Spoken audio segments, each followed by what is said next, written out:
आगे को डिस्काउंट दे दो। Okay okay.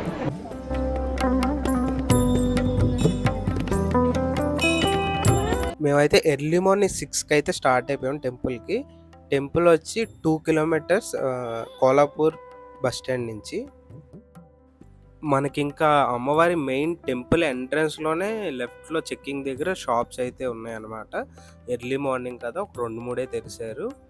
సో ఇక్కడైతే మనకి అమ్మవారికి ఏమన్నా తీసుకెళ్ళాలి, పువ్వులు, చీరలు అట్లాంటివి ఏమన్నా అమ్మవారికి తీసుకెళ్ళాలంటే ఇక్కడ కొనుక్కొని వెళ్ళొచ్చు మనం. పొద్దున్నే ఎర్లీ మార్నింగ్ మేము 6కి వెళ్ళాం, అయినా షాప్స్ అయితే తెరిసే ఉన్నాయి. మేమైతే ఇంకా ఇక్కడ ఏమైనా తీసుకున్నాము కొన్ని ఫ్లవర్స్ అట్లాంటి శారీ అవి తీసుకున్న తర్వాత ఇంకా చెప్పులు కూడా మనోడి దగ్గరే పెట్టేసాము. అక్కడ పెట్టి ఇంకా చెక్కింగ్ చేయించుకుని లోపలికి అయితే వెళ్ళిపోయాము. మేము అంత మార్నింగ్ వెళ్ళినా సరే లైన్ అయితే ఉందన్నమాట. జనం అప్పటికే వచ్చేసారు. మేమైతే సండే ఎర్లీ మార్నింగ్ వెళ్ళింది. వీడియో అయితే ఎక్కడ స్కిప్ చేయకుండా ఎండ్ వరకు అయితే చూడండి. నేను టెంపుల్ గురించి హిస్టరీ కూడా చెప్తాను మధ్యలో. So don't skip, watch full video.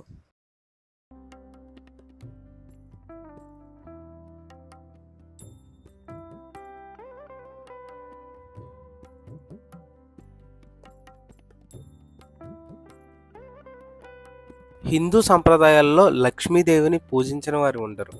వ్యాపారులే కాదు, ప్రతి శుక్రవారం ఇంట్లోని ఆడవాళ్ళు కూడా లక్ష్మీదేవికి ఎంతో ప్రీతిగా పూజలు అందిస్తూ ఉంటారు. అలాంటి లక్ష్మీదేవికి మన దేశంలో విడిగా ఉన్న ఆలయాలు చాలా తక్కువ. అలాంటి ఆలయాల్లో ఈ కొల్హాపూర్ మహాలక్ష్మి టెంపుల్ చాలా విశిష్ట కలిగిన టెంపుల్. దేవీ ఆలయాల్లో ఒకటైన ఈ ఆలయం వచ్చి మహారాష్ట్రలోని కొల్హాపూర్లో పంచగంగా నది ఒడ్డున ఉంది. ఈ ఆలయం వచ్చి అమ్మవారి అష్టాదశ శక్తిపీఠాల్లో 7వది.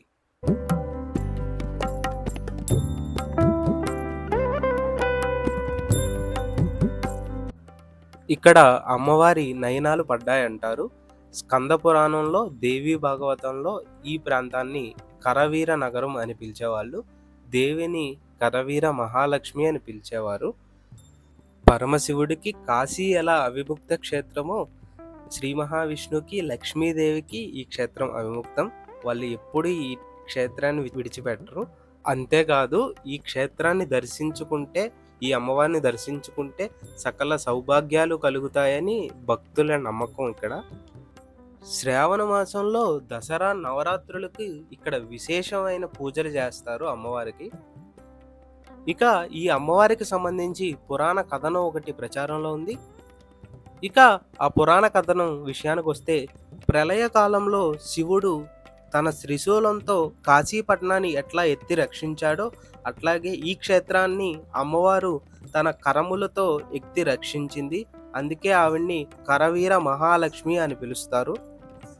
ఇక బృహమహర్షి చేసిన అవమానాన్ని తట్టుకోలేని మహాలక్ష్మి వైకుంఠాన్ని విడిచి సహ్యాద్రి పర్వత ప్రాంతంలో ఉన్న కొల్హాపూర్ ప్రాంతంలో వెలిచారు అనేది ఒక కథ. ఇంకా శంకరాచార్యుల వారు ఈ ఆలయాన్ని దర్శించి శ్రీచక్రాన్ని ఇక్కడ స్థాపించారు. ఆ తర్వాత విద్యాసాగర్ భారతి ఈ క్షేత్రాన్ని వైశిష్ట్యాన్ని గుర్తించి ఇక్కడ ఒక చిన్న మఠం నిర్మించారు. ఇక ఆ మఠంలో రోజు మధ్యాహ్నం దత్తాత్రేయుడు భిక్ష చేస్తారు అనేది ప్రసిద్ధి. దానికి చిహ్నంగా ఇక్కడ ఆయనకి ఒక చిన్న ఆలయం కూడా ఉంది.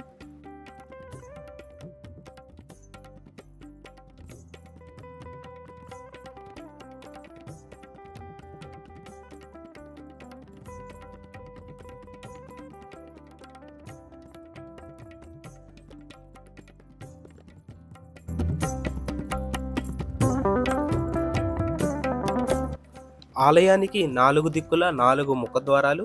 ఈ ఆలయం వచ్చి 5 గోపురాల కింద ఉంటుంది. మధ్యలో ఒక గోపురం, 4 దిక్కుల 4 గోపురాలు. తూర్పు గోపురం కింద మహాలక్ష్మి ఉంటారు. మధ్య కుమార మండపం, పడమర గణపతి, ఉత్తర దక్షిణాల్లో మహాకాళి, మహాసరస్వతి కొలువుతీరి ఉన్నారు.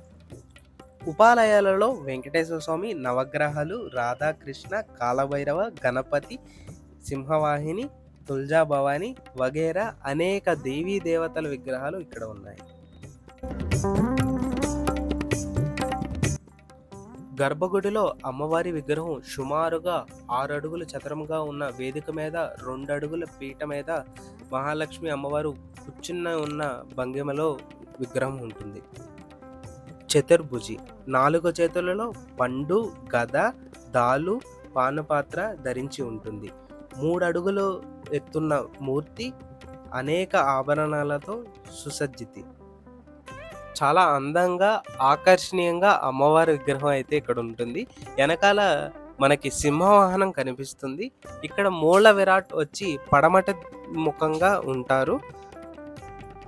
సంవత్సరానికి 2-3 సార్లు 2-3 రోజులు ఇక్కడ పడమట దిక్కులో ఉన్న చిన్న కిటికీ గుండా సూర్యాస్తమం సమయంలో అమ్మవారి ముఖాన్ని తాకుతాయి సూర్యకిరణాలు.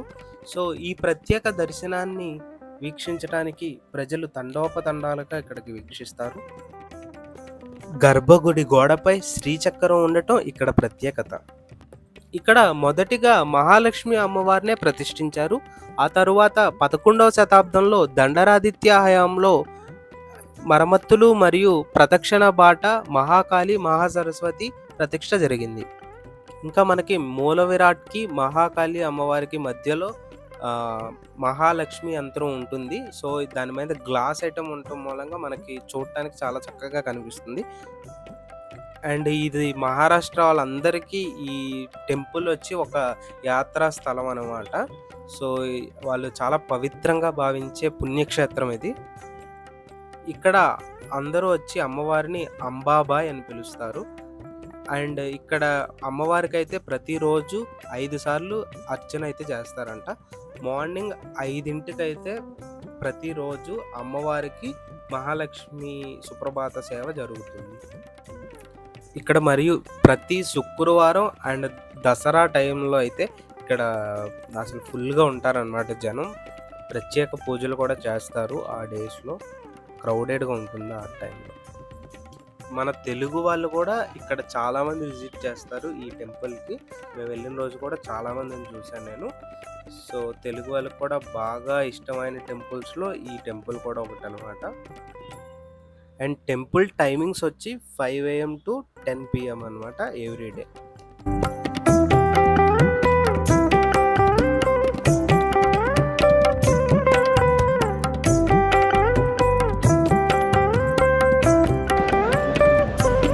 भैया मेरा व्यूअर्स आगे को डिस्काउंट दे दो. ओके ओके वंशीदा व्लॉगर मेरा चैनल है तेलुगु वाला आएगा तो डिस्काउंट दो. Thank you. మేమైతే ఇక్కడ షాపింగ్ చేసామన్నమాట. ఈ టెంపుల్లో ఫోటో ఫ్రేమ్స్ అవి గట్టిగానే తీసుకున్నాం. సో మీరు ఎప్పుడైనా విజిట్ చేస్తే ఈ షాప్ గుర్తుపెట్టుకుని వెళ్ళండి, డిస్కౌంట్ ఇస్తా అని చెప్పాడు మన ద్వారా వెళ్తే. మరి వీడియో అయితే మీకు నచ్చిందనే అనుకుంటున్నా. ఇన్ఫర్మేషన్ కూడా మీకు కావాల్సింది వచ్చిందనే ఆశిస్తున్నా. సో వీడియో నచ్చితే తప్పకుండా లైక్, షేర్ చేసి సబ్స్క్రైబ్ చేయండి. Thank you.